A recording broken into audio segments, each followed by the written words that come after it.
他是 FKA twigs 巡演乐队中的大提琴手，也是有着灵动嗓音的 4AD 华裔新声。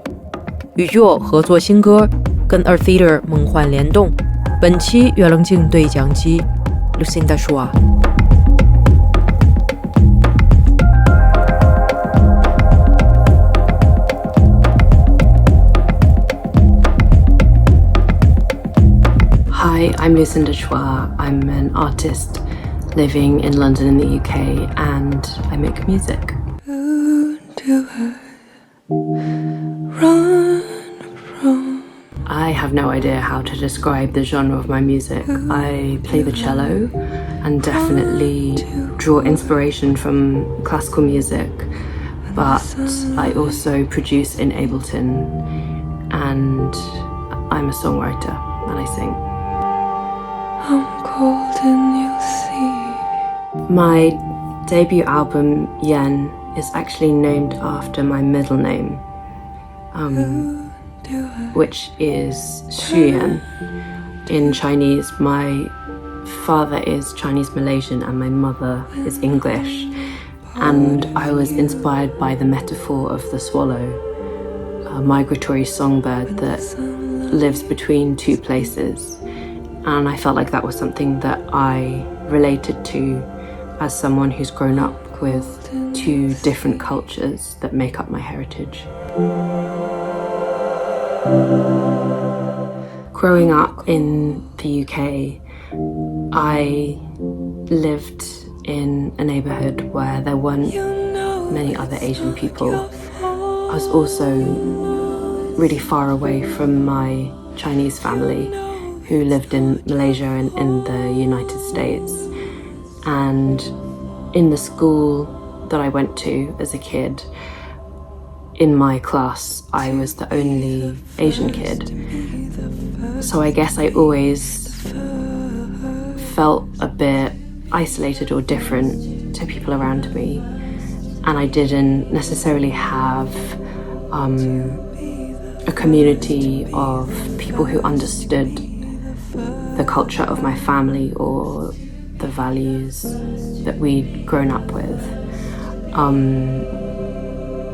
I guess the record was a chance for me to explore my own identity in my own terms and to kind of carve out language for my own personal experience. And 8 out of the 10 songs on the album I actually self-produced. So it was a chance for me to really express myself and to be able to use music as a language for some of the feelings or experiences that I haven't always been able to put into words. I started piano lessons when I was 3 years old.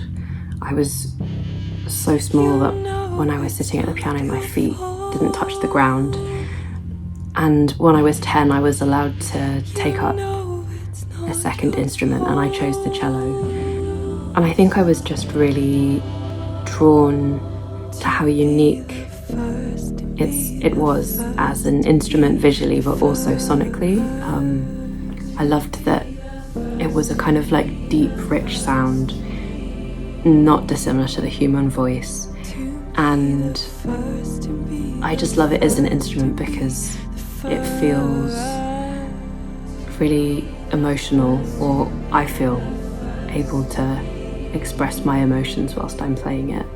Working on this record, I experimented with a lot of different ways to kind of like process and affect the cello, taking an instrument that is quite classical but presenting it in a new way that sounds innovative and like it could belong to the future. And so I used a lot of harmonizers and delays and reverbs, and it was a really exciting experience to get to create new sounds. You think we're one and the same. When it came to choosing the instruments that I played on the record, I wanted to create something that I could replicate live. I think particularly being a female artist and producer, when I started out releasing music, I found that there was a lot of prejudice against the fact that I was a woman, and a lot of people assumed that I was just a singer and that someone else had written and produced the music for me. And so a way around that was to show in my live concert in real time that it was me playing the parts, that I could layer up my cello to sound like an enormous orchestra, or that I could also play the piano and sing. And so I think like it's always been an important part of my musical practice to demonstrate the authorship behind the work, and that's something that's really important to me. But also I think I'm just interested and inspired by using traditional instruments but presenting them in new ways. I think I'm interested at the kind of intersections of sounds of the past and sounds of the future, and I guess this like crossover between the two. So it's an interesting place for me to work. So I didn't actually study music at university. I didn't go to a conservatoire. Although I had a music scholarship when I was in school, I really struggled with reading classical sheet music. It was something that didn't come naturally to me. And so I never really went down an academic musical route. I always wanted to be an artist. And I wanted to go to art school to study painting or performance. But it was something that my parents were worried that if I pursued a career as an artist that I would struggle to support myself in the future. And so I was encouraged to go to university to study photography, which was a kind of compromise because it was something creative and visual, but that had a vocational output.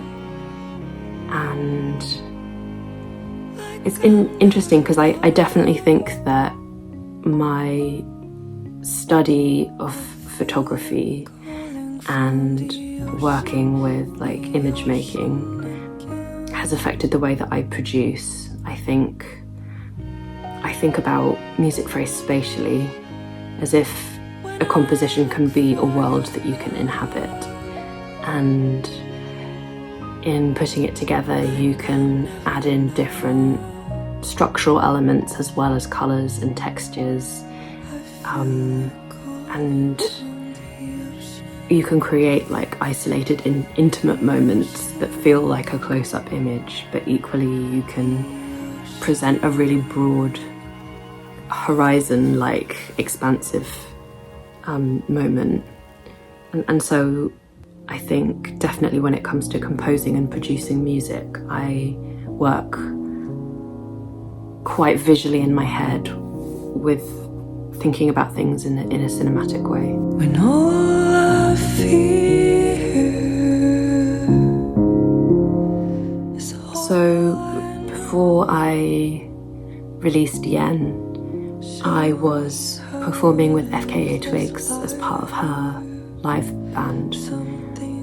We went on a world tour together for her album Magdalene, and I was playing the cello in her live show, as well as keyboard and SPDs and singing backing vocals. And it was just a very inspiring experience to get to work with a team on a very professional level, to get to travel all around the world as a professional musician, and to be employed by a really inspiring female boss. I really admire Twigs not just as an artist, but as a businesswoman. I think I definitely learned a lot through that experience. And with yeule, I can't remember how we connected, maybe through our mutual friend Kim Leon, who has produced a lot of, or like co-produced a lot with yeule. But I guess we bonded over our love for classical music, but not necessarily feeling like we fit into the classical world, and also over our Southeast Asian ancestry. Yeule's from Singapore, and they invited me to perform with them for a video session that was made for Sonar Festival, and then I also featured at their headline show at the South Bank Centre in London. And so it only felt natural to invite them into my project, and I invited them to the studio at 4AD, and we shared some songs with each other, and I played them something other than Years, which is the last song on my album. And I'd left a lot of space in the arrangement, and I didn't quite know if it was going to be a duet or if I wanted to maybe have an instrumentalist come and like perform with me. But yeule instantly fell in love with the track and asked if I would feature them, and I said it would be an honour.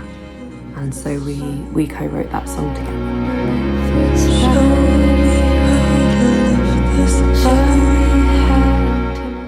In the future, I'd love to carry on writing songs, but also to make instrumental music. I'd love to make a solo cello record one day. I'd love to write a film score. I'd love to collaborate with some of my friends who I'm a fan of their work.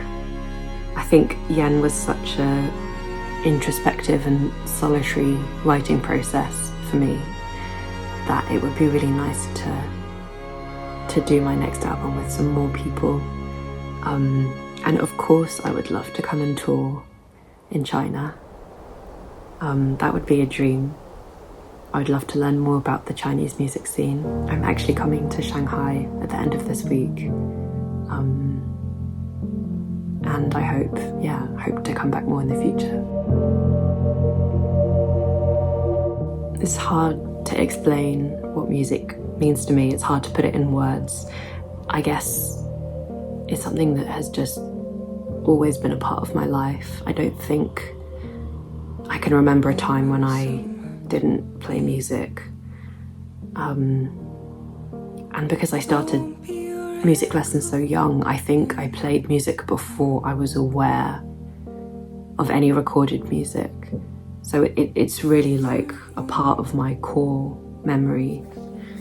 And I guess I think of it like a language.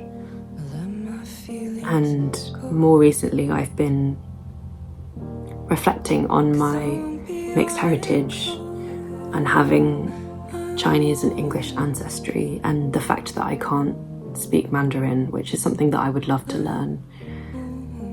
But I sometimes wonder if music has become a kind of like second mother tongue for me, and a way to communicate things that I can't say in English.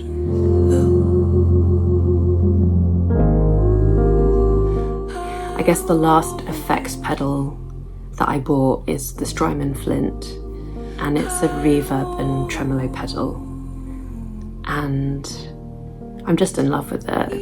And I run the cello through it, and I like how when I play the cello, it's like sustained notes through the tremolo. It can sound like the beating of little wings. It's quite beautiful, and I find it adds a whole extra layer of rhythm and emotion to my playing. Carry your shame. I don't think I could complete this interview without bigging up two of my good friends who also sing backing vocals on my album, and they are both based in London, and their names are Fran Lobo and Laura Groves, and they're both releasing albums later this year in August. And they've started to release singles, and I've had a sneak preview of their albums, and the music is fantastic. And so I would encourage everyone to keep an eye out for them.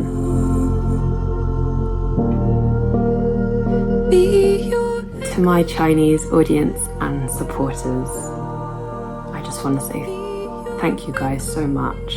I'm always really overwhelmed when people reach out to me in China to say that they appreciate my music, or that they've connected with my music, or that it's touched them, or when people call me by my Chinese name.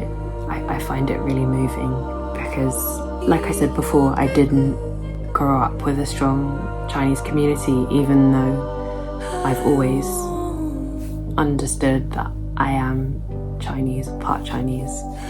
And I think the thing that's been really transformative about making my album is that it's enabled me to connect with a strong Asian community, and perhaps it's the community that I never had but I've always been looking for. So I really hope that we can hang out and I can do more shows, and I hope to come and spend more time in China, because I think in engaging with Chinese people and Chinese culture, I'm learning more about who I am. So thank you.